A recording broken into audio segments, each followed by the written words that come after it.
kag sa numero 1 sa mga balita subong nga adlaw.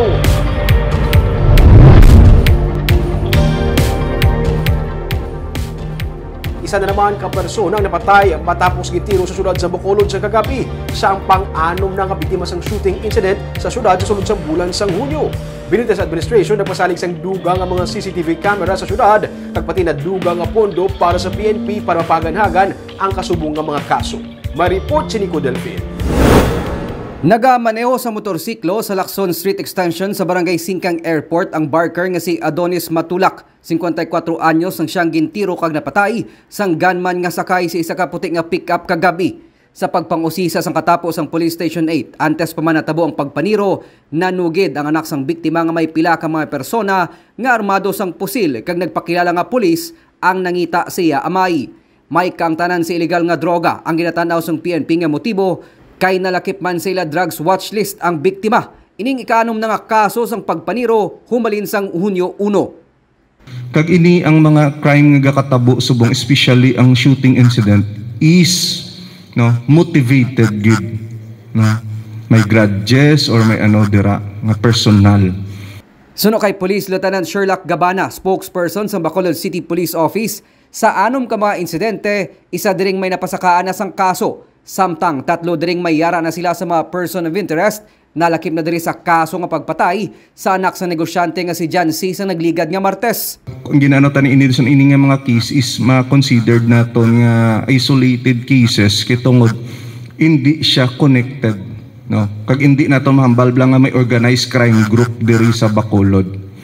No, kag amo na ang ginakwanta gid nga ang Bacolod is still a safer place to live. Ginako ni Gabana nga madamo ang may pagduwa-duwa sa ikasarang sang kapulisan nga mapabilin ang katawhayan sa syudad. Pero ginpahayag naman ni Attorney Bong Dilag, spokesperson ni Mayor-elect Albi Benitez, nga nagapabilin ang ila pagsalig kag pagsuporta sa PNP para sa kampanya sa peace and order. That the incoming city mayor of Bacolod is deeply committed, even though nga ma-assume sa June 30 pa. Yet he shares the deep concern in breaking avenues that will explore the strengthening of the peace and order.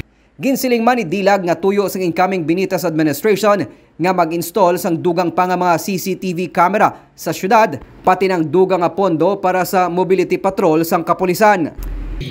The city, as far as I've gathered, is committed already on increasing the TV camera, which is one of the deterrents sang crime occurrence sa syudad, no?